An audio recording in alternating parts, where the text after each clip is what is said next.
Hello friends, నా పేరు Vinod Kumar. TET to డిఎస్సికి సంబంధించిన మ్యాథ్స్ వీడియోస్ అనేవి నా ఛానల్లో అప్లోడ్ చేయడం జరుగుతుంది. సో మీలో ఎవరికైనా ఇంట్రెస్ట్ ఉంటే నా ఛానల్ సబ్స్క్రైబ్ చేసుకోవడం మాత్రం మర్చిపోవద్దు.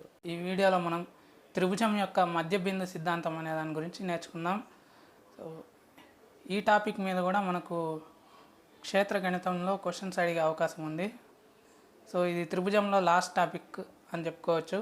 ఒక త్రిభుజంలో రెండు భుజాల మధ్య బిందువులను కలుపగా ఏర్పడే రేఖాఖండం మూడవ భుజానికి సమాంతరంగాను మరియు మూడవ భుజం పొడవులో సగం ఉంటుంది ఫ్రెండ్స్. సో ఏబిసి అనే ఒక త్రిభుజాన్ని తీసుకున్నాను. సో ఏసీ యొక్క మధ్య బిందువు ఇది. సో దీన్ని నేను డి అనుకుంటే, నెక్స్ట్ బీసీ యొక్క మధ్య బిందువును నేను ఈగా తీసుకుంటాను. సో ఈ మధ్య బిందువులు రెండింటిని కలపుగా నాకు ఈ డిఈ రేఖాఖండం అనేది ఏర్పడింది. సో ఇప్పుడు ఈ లైన్ చూడండి ఫ్రెండ్స్. సో ఒక త్రిభుజంలో రెండు భుజాల యొక్క మధ్య బిందువులను, సో ఇదొక భుజం, ఏసీ ఒక భుజం, నెక్స్ట్ బీసీ అనేది ఇంకొక భుజము. సో వాటి మధ్య బిందువులు డిఈలు. సో మధ్య బిందువులను కలుపగా ఒక రేఖాఖండం అనేది ఏర్పడింది. సో డిఈ రేఖాఖండం అనేది ఏర్పడింది. సో ఈ డిఈ రేఖాఖండం అనేది మూడవ భుజానికి అంటే ఏబికి సమాంతరంగాను, అంటే దీనికి ప్యారలల్గా ఉంటుంది. అదేవిధంగా మూడవ భుజం పొడవులో అంటే ఈ ఏబి రేఖాఖండంలో సగం ఉంటుంది. సో ఈ డిఈ రేఖాఖండం అనేది సో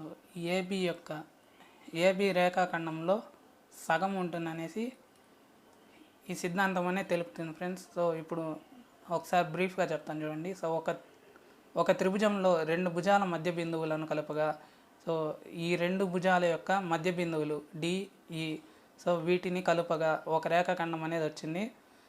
సో ఈ రేఖాఖండం అనేది అంటే ఈ డిఈ రేఖాఖండం అనేది ఈ త్రిభుజం యొక్క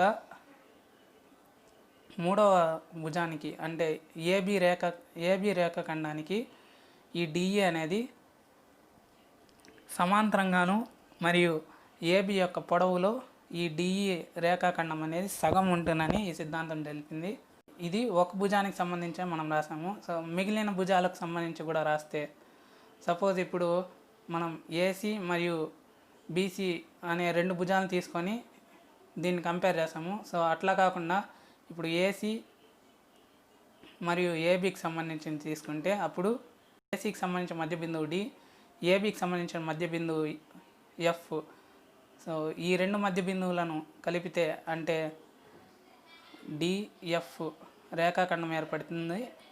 సో ఈ డిఎఫ్ రేఖాఖండం అనేది సో బీసీ రేఖాఖండానికి సమాంతరంగాను, సో అంటే బీసీ రేఖాఖండానికి సమాంతరంగాను మరియు బీసీ రేఖాఖండంలో సగం ఉంటుంది ఫ్రెండ్స్, ఇదే సిద్ధాంతం ప్రకారం. ఇదే విధంగా మూడో భుజాన్ని కనుక్కుంటే DF bar is equal to 1/2 into so half into AC వస్తుంది ఫ్రెండ్స్, ఏసీ బార్. సో ఇది మూడో భుజం ఫ్రెండ్స్. సో మనకు ఆల్రెడీ తెలుసు, వీటి యొక్క చుట్టుకొలత కనుక్కోవాలంటే అంటే ఈ నూతనంగా ఏర్పడిన డిఈఎఫ్ త్రిభుజం యొక్క చుట్టుకొలత కనుక్కోవాలంటే మూడు భుజాలను కలుపుగా ఈ నూతన త్రిభుజం యొక్క మనం చుట్టుకొలత కనుక్కోవచ్చు. దేర్ఫోర్ డిఈఎఫ్ చుట్టుకొలత అన్నప్పుడు ఈ మూడింటిని యాడ్ చేసుకోవాలి ఫ్రెండ్స్. సో ఈ మూడు వాల్యూస్ని యాడ్ చేసుకోవాలి. So 1/2 into so AB bar plus 1/2 into BC bar plus 1/2 into AC bar అనేది అవుతుంది. సో వీటన్నిటిలో 1/2 కామన్గా ఉంది కాబట్టి 1/2 అనేది కామన్ తీసేయండి. So AB bar plus BC bar plus AC bar అనేది వచ్చింది. సో మనకు ఏబి బార్ అంటే ఈ భుజము, బీసీ బార్ అంటే ఈ భుజము, సో ఏసీ బార్ అంటే ఈ మూడో భుజము. సో ఈ మూడు భుజాలను కలిపి మనము డెల్టా ఆఫ్ అంటే త్రిభుజం ఏబీసీగా రాయొచ్చు. సో దేర్ఫోర్ దేర్ఫోర్ డిఈఎఫ్ చుట్టుకొలత is equal to 1/2 into so ABC యొక్క చుట్టుకొలత, త్రిభుజం ఏబిసి యొక్క చుట్టుకొలత అని చెప్పుకోవచ్చు. సో మనం నెక్స్ట్ అలాగే నూతనంగా ఏర్పడే ఈ డిఈఎఫ్ యొక్క వైశాల్యం ఎంత ఉంటుందంటే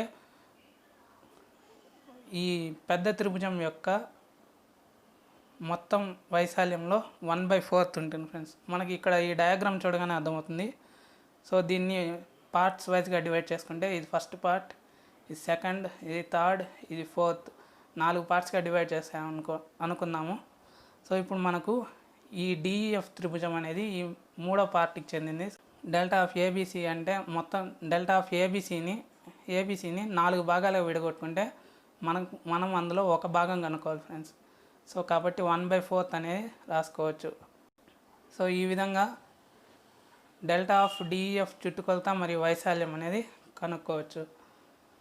సో దీనికి సంబంధించిన ఒక 2 ప్రాబ్లమ్స్ అనేవి చూద్దాం. ఫస్ట్ ప్రాబ్లం, ఒక త్రిభుజం యొక్క భుజాల కొలతలు 6 సెంటీమీటర్లు, 8 సెంటీమీటర్లు, 10 సెంటీమీటర్లు. దాని భుజాల మధ్య బిందువులను కలపగా ఏర్పడే త్రిభుజం వైశాల్యం ఎంత అని అడిగారు ఫ్రెండ్స్. సో ఇప్పుడు త్రిభుజం యొక్క భుజాల కొలతలు రాసుకుందాం. సో 6 సెంటీమీటర్స్, 8 సెంటీమీటర్స్, అలాగే 10 సెంటీమీటర్స్ అన్నారు. ఈ ఏబిసికి సంబంధించిన వాల్యూస్ అనేవి ఇచ్చారు. So 6 centimetres, 8 centimetres, 10 centimetres. So అప్పుడు కొత్తగా ఏర్పడే అంటే మధ్య బిందువులను కలిపినప్పుడు డిఈఎఫ్ అనేది ఏర్పడింది కదా. సో ఈ డిఈఎఫ్ యొక్క వైశాల్యం ఎంత అనేసి అడిగారు. సో మనం ఆల్రెడీ ఇంతకుముందే నేర్చుకున్నాం. ఫస్ట్ ఈ ఏబిసికి సంబంధించి వైశాల్యం కనుక్కుంటే మనం డిఈఎఫ్ సంబంధించిన వైశాల్యం అనేది ఈజీగా కనుక్కోవచ్చు. కాబట్టి డెల్టా ఆఫ్ ఈ వాల్యూస్ని పట్టుకొని ఏబిసికి సంబంధించిన వైశాల్యం అనేది కనుక్కుందాం ఫస్ట్. సో మనకి చూడగానే అర్థమవుతుంది ఇది త్రికాల యొక్క మల్టిపుల్స్ అనేసి. సో 3, 4, 5 వీటి యొక్క మల్టిపుల్స్ ఇవి. వాటిని ఇంటూ 2 చేస్తే ఈ వాల్యూస్ అనేవి ఏర్పడింది. కాబట్టి ఇవి కూడా త్రికాలే అవుతాయి ఫ్రెండ్స్. 6, 8, 10 అనేవి కూడా త్రికాలే అవుతాయి. కాబట్టి ఇవి లంబకోణ త్రిభుజాలు కాబట్టి సో వాటికి సంబంధించిన వైశాల్యానికి formula A is equal to 1/2 into AB అవుతుంది. సో 1/2 ఇంటూ ఇక్కడ ఏ వాల్యూ 6, బి వాల్యూ 8 అవుతుంది. So 6 into 8. సో క్యాన్సిలేషన్ పోతే 2 1s are 2 3s are cancel పోతే 8. Therefore A is equal to 8 3s are 24 అవుతుంది. సో ఇదే మనకు కావాల్సిన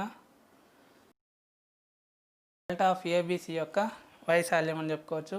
కానీ మన క్వశ్చన్లో డెల్టా ఆఫ్ ఏబిసి వైశాల్యం అడగలేదు, డెల్టా ఆఫ్ డిఈఎఫ్ వైశాల్యం అడిగారు. సో మనం అది ఎలా కనుక్కుంటామంటే delta of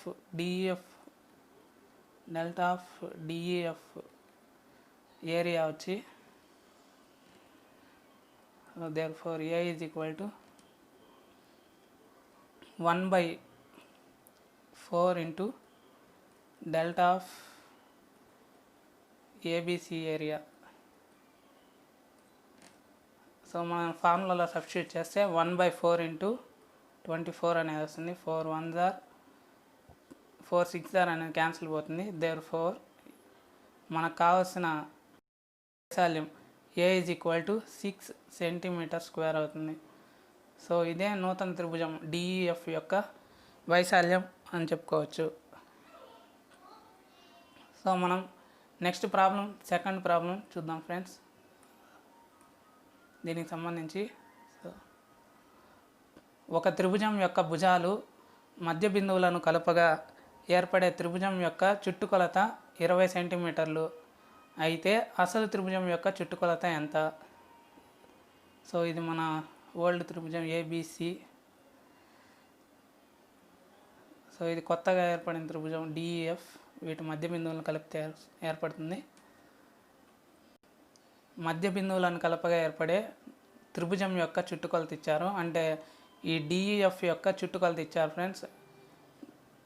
therefore delta of DEF యొక్క చుట్టుకొలత పి ఈజ్ ఈక్వల్ టు 20 ఇచ్చారు.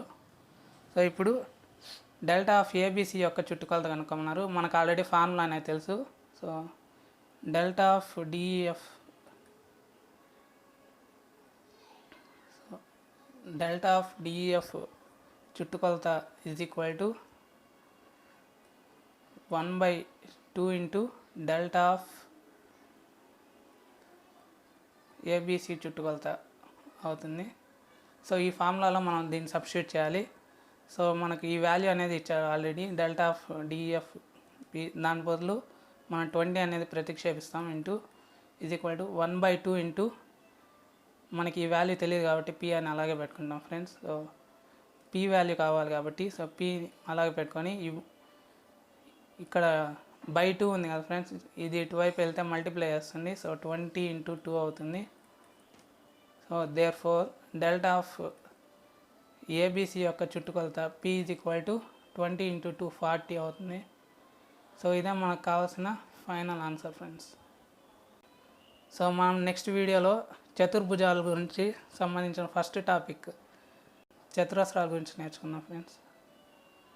సో నా ఎక్స్ప్లెనేషన్ మీకు నచ్చినట్లయితే లైక్ చేసి షేర్ చేయండి. నా ఛానల్ తప్పకుండా సబ్స్క్రైబ్ చేసుకోవడం మాత్రం మర్చిపోవద్దు. Thank you for watching. Bye friends.